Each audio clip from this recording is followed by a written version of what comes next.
I have another event from the life of Holy Mother when she was talking with some of her disciples about realizing God and how difficult that path was. And it brings in this wonderful relationship between Jnana Yoga and Bhakti Yoga, and why the Master would say that Bhakti Yoga in this day and age is the fastest and most effective way toward realizing God. The story goes, one day I was cutting vegetables while sitting near the Mother. Finding her alone, I asked, "Mother, how can one attain the knowledge of Brahman, this knowledge of God? I see various things with my physical eyes. How can I understand through discernment that everything is God? How can one have this experience of oneness? In the beginning, should one practice focusing on each object in one's meditation? Or does it, meaning the experience of oneness, come spontaneously? I am confused. Again, after studying Swamiji's books, it seems that there cannot be any liberation without this knowledge of God." The Mother answered gravely, "It is a difficult path.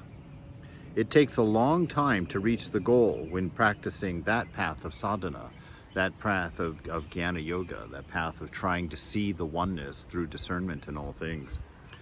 She says instead, "Call on the Master, depend on him, and he will make you know everything. What will you gain by worrying about all of these things?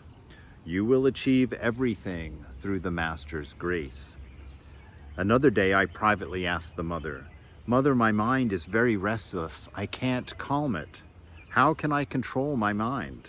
She replied, "My son, Sharat and Rakhal also say that it is difficult to control the mind." After a brief pause, she said, "Call on the Master. He will make all things favorable through his grace."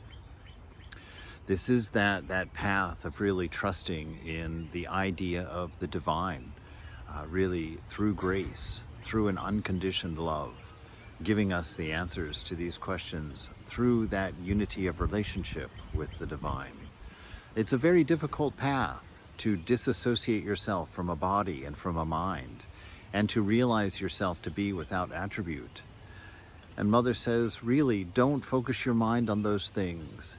If it's possible for you to see the divine in some of these great manifestations, these chosen ideals, these highest manifestations like a Buddha or a Jesus or a Rama or a Krishna or a Ramakrishna, that if you can manage to gain some faith in the lives and representations of these divine souls, who are holes through which the divine can be seen, real holes through reality, to which the character and vision of God can be attained. If you can manage to gather your faith together and to believe in the lives of some of these great ones, through their grace, these things can be achieved.